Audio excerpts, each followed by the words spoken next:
Ya, jadi CFD-Soft adalah software yang membantu kita dalam menghitung hitung-hitungan yang ada dalam mekanika fluida.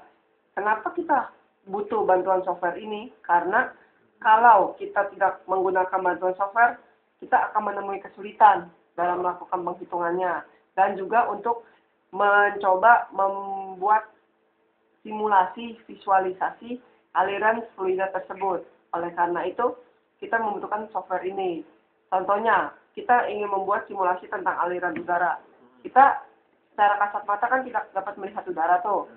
Karena itu, kalau kita mau kira-kira sendiri itu sulit. Jadi kita butuh bantuan software ini untuk membuat simulasi aliran fluida itu.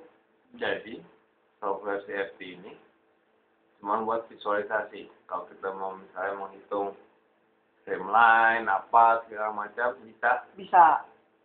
Oh. Software ini fungsi untuk memperlihatkan simulasi itu bisa kita lakukan setelah kita memasukkan data-data yang ingin kita hitung terlebih dahulu. Kita memasukkan data-data tersebut, lalu kemudian data-data tersebut diolah.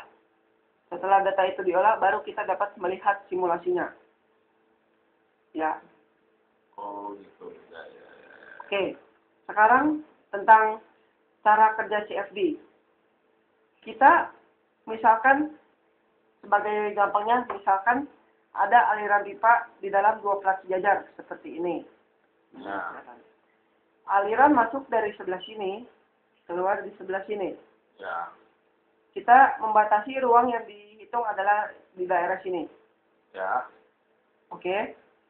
Cara perhitungan CFD-Soft adalah suatu ruangan yang ini, dia membagi ruangan ini menjadi beberapa sel yang kecil-kecil. Mirip seperti Microsoft Excel. Oh iya. Dibagi ada sel-sel kecil-kecil. Lalu masing-masing sel itu dia hitung integrasi satu-satu. Satu-satu sampai semua sel selesai dihitung. Baru kita dapat melihat hasil simulasinya. Sampai sini mengerti? Mengerti. Oke.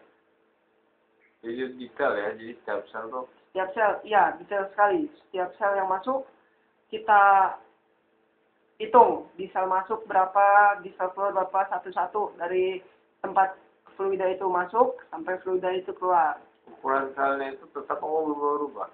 Ukuran selnya kita yang atur.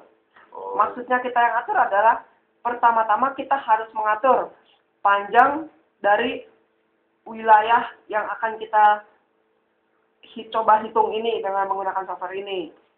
Kita hitung panjangnya berapa, tingginya berapa.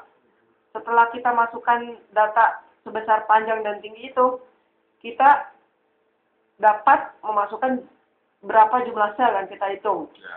Jumlah sel ini yang kita hitung berdasarkan arah vektor I dan J.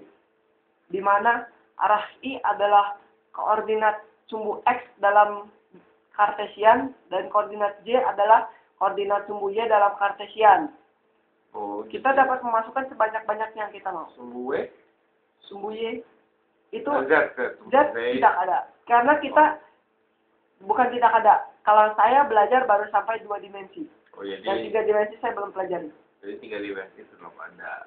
Ada, tapi saya belum belajar sampai ke tahap itu. Oke. Oke. Jadi dia hitung pelan-pelan seperti ini. Ya, kasih lihat ke layar. Apa yang? Saya akan memperlihatkan satu contoh cara untuk menggunakan software CFD ini.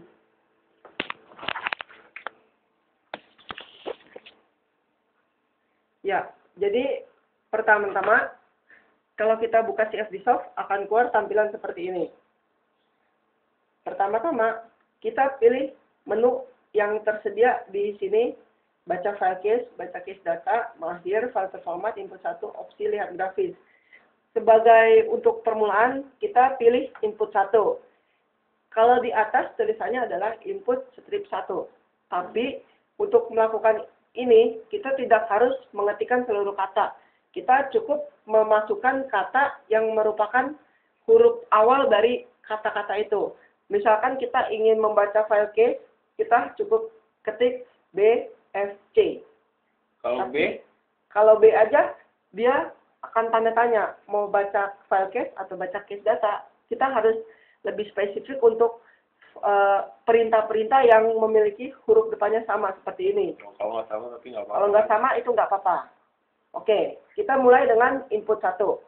Ketika kita mengklik input 1, dia akan menanya, kita mau pakai satuan apa? Pakai satuan Inggris atau satuan SI? Ya. Kita bisa milih mau pakai satuan Inggris atau satuan SI. Kalau secara defaultnya, itu satuan yang dipakai adalah satuan SI. Jadi kita tidak usah merubah ini, kita pencet enter aja, selesai. Bawaan dipakai, itu artinya kita memakai settingan yang di default. Oke. Kemudian kita mengatur dia setelah kita mengatur satuan ini, dia akan bertanya, di input 1 ini kita mau ngatur apa? Kita atur domain. Atur domain ini maksudnya adalah mengatur yang seperti saya bilang tadi, batasan-batasan di mana fluida ini kita lihat. Kita klik AD. Kenapa AD? Karena ada atur model, ada yang depannya A juga. Kita klik AD.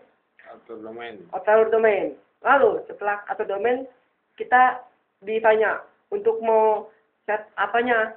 Kita set dimensi. Dimensi itu kita untuk sementara pakainya 2 dimensi dulu. Oke.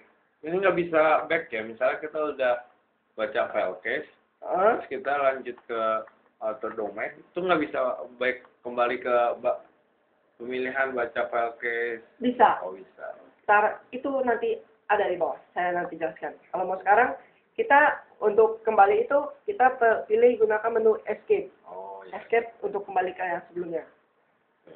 Tadi sampai di set dimensi. Dimensi kita pakai 2 dimensi. Setelah itu kita atur domainnya. Atur domainnya, kita ditanya dulu, kita mau pakai koordinat simetris sumbu nggak? Ngatur koordinat untuk sementara sih, kita nggak usah ngatur-ngatur koordinat, pakai biasa aja, pakai defaultnya. Lalu kita masukkan. Ini yang saya masukkan di sini adalah contoh perhitungan CFD-Soft pada buku Mekanika Fluida, Munson, bab 6, soal 6.74. Panjang domain adalah 0,04, satuannya adalah meter. Tinggi domain, satuannya juga adalah meter. Kalau di soal itu tingginya adalah 0,004. Lebarnya kita tidak atur, kita pakai yang sudah bawaannya. Oke, setelah kita set domain, kita mengatur jumlah sel. Ini yang tadi saya bilang. Kita bisa mengatur jumlah sel sebanyak yang kita mau. Tapi dalam perhitungan ini, saya hanya memakai sel sebanyak 300 buah. Di mana 300 ini dibagi dalam arah I sebanyak 30, dalam arah J sebanyak 10. Oke. Kita sudah mengatur dimensi, sudah mengatur ukuran domain, sudah mengatur jumlah sel. Kita balik, kita klik menu escape. Kalau SLR saya belum tahu ini untuk apa. Oke, kita klik escape. Dia akan keluar kriteria ini. Panjang domain telah dirubah, tinggi domain tidak dirubah, jumlah domain semua tidak berubah. Oke. Lalu setelah sel itu, jadi kita sudah masukkan sel itu seperti kotak-kotak yang itu. Kita mengatur dia fluidanya masuk di mana, keluar di mana. Tempat di mana fluida masuk itu dinamakan inlet, tempat di mana fluida keluar dinamakan outlet. Oke, jadi kita atur AC. Di sini dia bertanya, sel ke-1, input I ke-1, input I ke-2. Maksudnya adalah input I ke-1 ini dia bertanya dari I berapa yang ingin kita masukkan atau kita jadikan datanya kita berubahin, kita rubah datanya. Kalau ini karena dia aliran dalam soal adalah aliran di tat jajar, kita memasukkan I-nya dari I pertama, di mana I pertama adalah I yang paling kiri. Sampai I2-nya juga I1. bawaan itu apa bawaan? Bawaan itu yang sudah defaultnya. Ya. Ini bawaannya 30 karena kita tadi masukkan jumlah sel 30. Ya. Lalu untuk input J-nya, karena kita buat sel sebanyak 30 kali 10, di mana jumlah J-nya adalah 10, di paling bawah itu hitungannya J-nya 1, di paling atas J-nya 10. Ini dianggap sebagai bimbingnya atau kelas-kelasnya. Jadi J-nya kita masukin 2 sampai 9. Itu sampai 2 sampai 9 sudah ngerti? Ya. Oke. Kondisinya. Ketika kita sudah menentukan I dan J yang akan kita tentukan itu sebagai inlet atau outlet, kita ketik enter, dia akan bertanya pilihan yang tersedia di sempadan. Kita mau jadikan itu sebagai inlet, kita ketik I, enter. Setelah kita jadikan sebagai inlet, dia bertanya, pilih perintah yang tersedia, dipilih zona. Kenapa kita harus pilih zona? Pilih zona ini memungkinkan kita membuat banyak inlet sekaligus. Yang dibedakan inlet 1, inlet 2, inlet 3 berdasarkan zonanya ini. Oh. Zona ini membedakan zona inlet. Tapi kalau outlet, kita tidak bisa pilih zona. Oke, kita sudah selesai mengatur inlet. Sekarang kita mengatur outletnya. Sama lagi. AC, I-nya 30 ke 30, J-nya 2 sampai 9. Kita pilih di sempadannya O, outlet. Setelah itu, dia tidak ada, kita ngatur outlet itu tidak ada zonanya. Karena outlet cuma 1. Oh, ya, Oke. Tapi masuk bisa dari mana aja, tapi keluarnya cuma 1. Setelah itu, kita berdasarkan kriteria di soal, kita masukkan konstanta fisikal. Konstanta fisikal ini adalah konstanta atau nilai-nilai angka-angka yang berhubungan dengan fluida itu sendiri. Physical properties dari fluida itu. Di sini ada densitas, ada viskositas, dan ada tekanan operasi. Ya. Yang kita rubah datanya adalah densitas dan viskositas. Pertama kita rubah densitasnya dulu. Dia bertanya, kita mau memakai hukum gas atau tidak? Bawaannya adalah no. Maksudnya, ingin bertanya?